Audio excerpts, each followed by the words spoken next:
ಇವತ್ತು ನಿಜ ಹೇಳಬೇಕಂದ್ರೆ ರಾಜಕೀಯವಾಗಿ ಅಯೋಧ್ಯೆನ ಬಳಸ್ಕೊಳ್ಳೋಂಥದ್ದಲ್ಲ. ಅಯೋಧ್ಯೆ ಶ್ರೀರಾಮ ಎಲ್ಲ ವ್ಯಕ್ತಿಗಳಿಗೂ ಬೇಕಾಗಿರ್ತಕ್ಕಂಥದ್ದು. ಆದರೆ ಇವತ್ತು ಈಗ ಹತ್ರ ಬರ್ತಾ ಇದೆ, MP ಎಲೆಕ್ಷನ್ ಜೂನ್ಗೆ ಬರ್ತಾ ಇರೋದ್ರಿಂದ ಏನಾಗ್ತಿದೆ ಅಂದರೆ ಆ ಗಡಿಬಿಡಿ ಆ ಅವಸರದಲ್ಲಿ ಏನಿವತ್ತು ಶ್ರೀರಾಮ ಮಂದಿರ ಅಯೋಧ್ಯೆಯನ್ನು ಉದ್ಘಾಟನೆ ಮಾಡೋ ಅವಶ್ಯಕತೆ ಇರಲಿಲ್ಲ. ಇವತ್ತು ಪುರೋಹಿತರು, ಶಂಕರಾಚಾರ್ಯರು ಮತ್ತು ದೇವರನ್ನು ಪೂಜಿಸುವಂಥ ಪುರೋಹಿತರುಗಳೇ ಅವ್ರುಗಳೇ ಒಪ್ಪುತ್ತಿಲ್ಲ. ಶಂಕರಾಚಾರ್ಯ ಪೀಠಾಧಿಪತ್ಯವನ್ನು ಅಳವಡಿಸಿರ್ತಕ್ಕಂಥ ಶಂಕರಾಚಾರ್ಯ ಅವರು, ನಾನೊಂದು ಇದನ್ನು ನೋಡಿದೆ, ವಿಡಿಯೋಸನ್ನು ನೋಡಿದೆ. ನಾನು ಕೂಡ ಅದು ಆ್ಯಕ್ಚುಲಿ ಶೇರ್ ಮಾಡಿದೆ. ಯಾಕೆ ಅಂತಂದರೆ ಅವ್ರುಗಳೇ ವಿರೋಧ ಮಾಡ್ತಿದ್ದಾರೆ, ಸಾಕಷ್ಟು ವಿದ್ವಾಂಸರೇ ಅದನ್ನು ವಿರೋಧ ಮಾಡ್ತಿದ್ದಾರೆ ಅಂತಂದರೆ ಇವ್ರು ಯಾವ ಉದ್ದೇಶ ಇಟ್ಕೊಂಡು ರಾಜಕಾರಣಕ್ಕೆ ಅಂತ ಪ್ರತಿಯೊಬ್ಬರಿಗೂ ಗೊತ್ತಾಗುತ್ತೆ. ಈಗ MP ಚುನಾವಣೆ ಬರ್ತಾ ಇದೆ, ವಿಧಾನ ಸಭಾ ಚುನಾವಣೆ ಈಗ ಒಂದು MP ಚುನಾವಣೆ ಬರ್ತಾ ಇರೋದ್ರಿಂದಲೇ ಇವರು ಈ ರೀತಿ ಮಾಡ್ತಿದ್ದಾರೆ ಅನ್ನೋದು ಪ್ರತಿಯೊಬ್ಬರ ಗಮನಕ್ಕೂ ಗೊತ್ತು. ಇದು ರಾಜಕಾರಣದ ಅಯೋಧ್ಯೆ ಓಪನಿಂಗು. ಇದು ಯಾರು ಪ್ರೀತಿಯಿಂದ ಒಂದು ಎಲ್ಲರೂ ಒಪ್ಪಿ, ಈಗ ಯಾಕೆಂದರೆ ಇದನ್ನು ನೋಡಿದ್ರೆ ಗೊತ್ತಾಗುತ್ತಲ್ವಾ ಇವ್ರು ಮಾಡ್ತಿರ್ತಕ್ಕಂಥ ಉದ್ದೇಶ ಏನಂತ. ಪ್ರತಿದಿನ ಒಂದೊಂದು ವಿಡಿಯೋ ಬರ್ತಾ ಇದೆ, ಪ್ರತಿದಿನ ಒಂದೊಂದು ಪತ್ರಿಕೆಯಲ್ಲಿ ಬರ್ತಾ ಇದೆ. ಕಂಪ್ಲೀಟೇ ಆಗದೆ ಈ ಹೋಗಿ ಯಾಕೆಂದರೆ ಇದೊಂದು ನಾನು ಹೇಳಲೇಬೇಕಾಗಿದೆ. ಈ ರಾಜಕೀಯದ ಉದ್ದೇಶದಿಂದ ಇವರು ರಾಮ ಮಂದಿರವನ್ನು ಉದ್ಘಾಟನೆ ಮಾಡ್ತಿದ್ದಾರೆ ಅಂದರೆ ಖಂಡಿತ ಯಾರೂ ನಾವು ಒಪ್ಪಲ್ಲ. ಇದು ರಾಜಕೀಯ ಉದ್ದೇಶವಾಗಿ ಮಾಡೋವಂಥದ್ದು ಅಲ್ಲ. ಯಾಕೆ ಅಂದರೆ ಇದು ರಾಮ ಮಂದಿರ ಇಡೀ ರಾಜ್ಯ ಅಲ್ಲ, ರಾಷ್ಟ್ರ ಒಪ್ಪುವಂಥದ್ದು. ಅದು ದೇವರನ್ನು ನಾವು ಪ್ರತಿಯೊಬ್ಬರು ಪೂಜಿಸ್ತೀವಿ. ರಾಮ, ಕೃಷ್ಣ, ಆಂಜನೇಯ, ಬಾಬಾ, ಈ ಥರ ನಾವು ಎಲ್ಲ ದೇವರುಗಳನ್ನ ನಾವು ದೇವಸ್ಥಾನ ಇಲ್ಲ ಅಂದರೂ ಕೂಡ ನಾವು ಹುಟ್ಟಿನಿಂದನೇ ನಾವು ಏನು ಮಾಡಿರ್ತೀವಿ ಅಂದರೆ ಸಂಪ್ರದಾಯವನ್ನು ಅಳವಡಿಸ್ಕೊಂಡು ಬಂದಿರ್ತೀವಿ.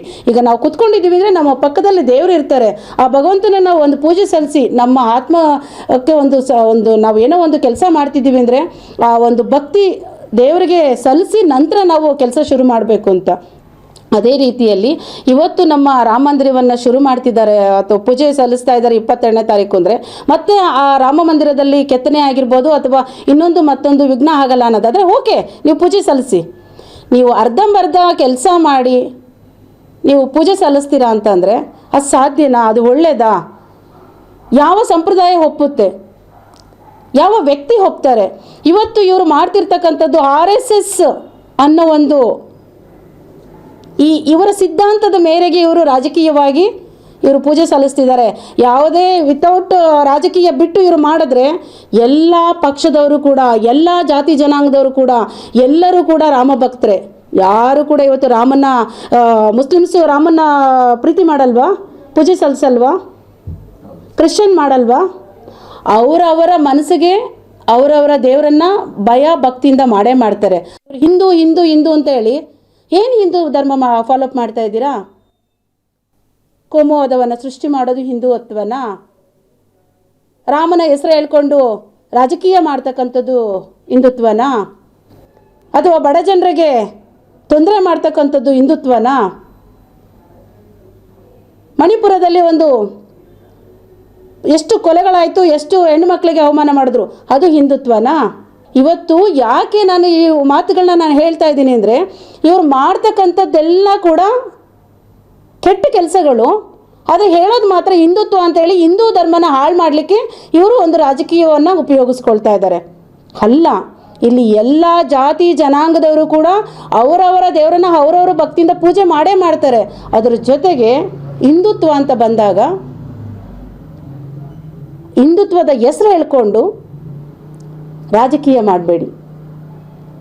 ಎಲ್ಲರಿಗೂ ದೇವರು ಇದ್ದಾನೆ.